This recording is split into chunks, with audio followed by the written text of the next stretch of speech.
फतावा रिजविया से मैं पेश करना चाहता हूं 338 सफ़े के लिहाज से। इतनी जामे बहस लफ्ज खातमन नबीयीन पे ये आला हजरत रहमतुल्लाह अलैह का खुसूसी दस्तरखान इल्म है। सबसे पहले आपने फरमाया कि खातमन नबीयीन का ये तकाजा है कि जब हमारे आका हजरत मोहम्मद मुस्तफ़ा सल्लल्लाहु अलैहि वसल्लम ने ऐलान नबूवत फरमा दिया, उस वक़्त से हमेशा ये अकीदा, यानी पहली ये बात है कि अगर कोई शख्स कहे कि जब रसूल अकरम सल्लल्लाहु अलैहि वसल्लम दुनिया से तशरीफ ले गए तो फिर कोई और नबी नहीं पैदा हो सकता, ये बात नहीं फरमा। जब सरकारे दो आलम नूरे मुजस्सम शफीए मुअज्जम सल्लल्लाहु अलैहि वसल्लम तशरीफ ले आए और इजहार नबूवत फरमा दिया, उस वक्त भी दूसरा कोई नबी उसको महज जायज समझना भी कुफर है। ये पहली स्टेज है। दूसरी फरमाते हैं रोजे बासत से जब या अब या कभी या किसी जमाने में कोई नबूवत, जो किस्में बनाते हैं भगौड़े के एक तशरी, यानी किस्में तो सही है लेकिन जो किस्में बना के अपना रास्ता बनाते हैं उन्हें मैं भगौड़ा कह रहा हूं कि एक तशरी नबूवत होती है और एक गैर तशरी, कि जिसकी मिर्जा कहता है कि मैं गैर तशरी शरीयत के बगैर नबी हूं लेकिन गैर तशरी हूं, या कहता है नबी हूं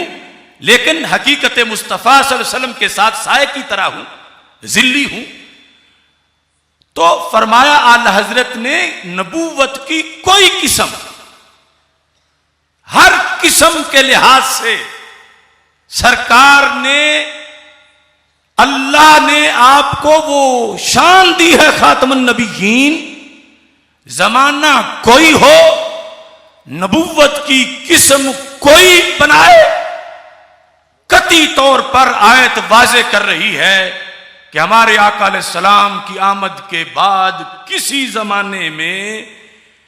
किसी तरह की नबूवत का जो भी दावा करेगा या उसके दावे पर उसे जो भी मुसलमान समझेगा, नबी समझना तो दूर की बात है, वो भी काफिर हो जाएगा। तकरीबन 12 स्टेप बनाए हैं आला हज़रत रहमतुल्लाह अलैह ने, मैं उनका खुलासा पेश कर रहा हूं। रोजे बासत से जब या अब या कभी किसी जमाने में कोई नबूवत, अगरचे एक हो नबूवत की किस्मों में, अगरचे गैर तशरी हो, यानी अगरचे किसी और तबकाए जमी में हो। इस पर भी तवज्जो कीजिए कि कोई कहे कि ये जो 7 जमीनें और ये आसमान है इसमें तो और नबी कोई नहीं हो सकता, और कहीं किसी और तबका जमीन में, इस जमीन के नीचे कोई जमीन, उसमें जायज समझे कि वहां कोई और हो सकता है, या आसमान के किसी कोने गोशे में कोई और हो सकता है। मेरे इमाम ने कहा वो भी काफिर व मुर्तद है। कुंजे आसमान में, अब आगे देखो, अगरचे किसी और नौए गैर इंसानी में, कि कोई कहे कि नबी तो है लेकिन वो इंसानों में नहीं और किसी मखलूक में है, मसलन जिन्नों में, फरिश्तों में या और किसी मखलूक में। इंसानों से हटकर जिन्नों में भी अगर मानता है तो खातमुन नबीयीन का लफ्ज बताता है कि वो बंदा काफिर है। ये जमीन, ये जहान, इससे हटकर कहीं कोई दूसरी जमीन, दूसरी से मुराद ये रुए जमीन जो एक तरह चादर की तरह, ये नहीं प्याज की तह की तरह जो तसव्वुर है जमीनों का कि ऊपर से एक हटाएं फिर दूसरा फिर तीसरा, यानी इस तरह इन 7 जमीनों के नीचे कहीं दूसरी जमीन में अगर किसी को कोई नबी मानता है, अगरचे किसी और मखलूक से माने, खातमुन नबिय्यीन का लफ्ज बताता है कि वो मानने वाला भी काफिर हो जाएगा।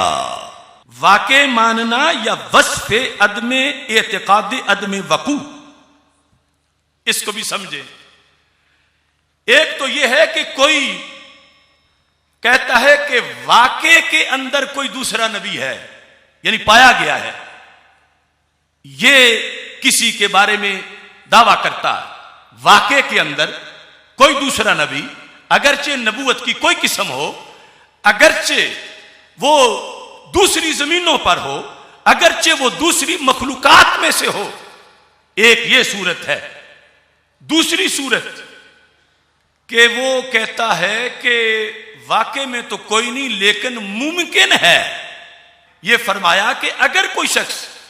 यानी आप दायरा इसका देखो, 24 से भी ज्यादा सूरतें फिर बनती हैं।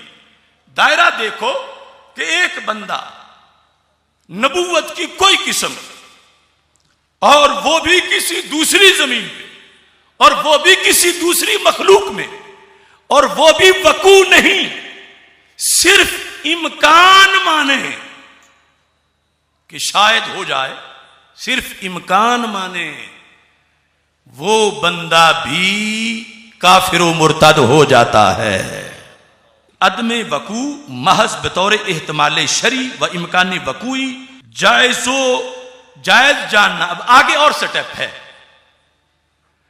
जायज जानना या खुद जायज नहीं समझता कि किसी जहान में, किसी जमाने में, सरकार के बाद किसी मखलूक में किसी माने का नबी किसी जमीन पर जो जायज समझता है, ये बंदा उसको अगर मोमिन समझता है तो ये समझने वाला भी काफिर हो जाएगा। ये है आला हजरत अजीमुल बरकत लफ्ज खातमुन नबिय्यीन के दायरे में इसकी खिलाफ वर्जी करने वाला कौन कौन लुट जाएगा, कौन कौन कुफर की वादी में दाखिल हो जाएगा। और खातमुन नबिय्यीन का लक़ब हमारे आका अलैहिस्सलाम की ये शान उम्मत पर क्या लाजिम कर रही है कि वो किसी भी जमाने में रसूल अकरम सल्लल्लाहु अलैहि वसल्लम की आमद के बाद किसी भी जहान में, यानी दूसरी जमीन में, किसी भी माना में, किसी भी नौ के अंदर, इंसान हो या गैर इंसान, और फिर वाक़े माने या महज इम्कान समझे, खुद या किसी ऐसे कहने वाले को जो मोमिन समझे, वो सारे के सारे दायरा इस्लाम से खारिज होंगे और उन्हें जहन्नम का ईंधन बनाया जाएगा।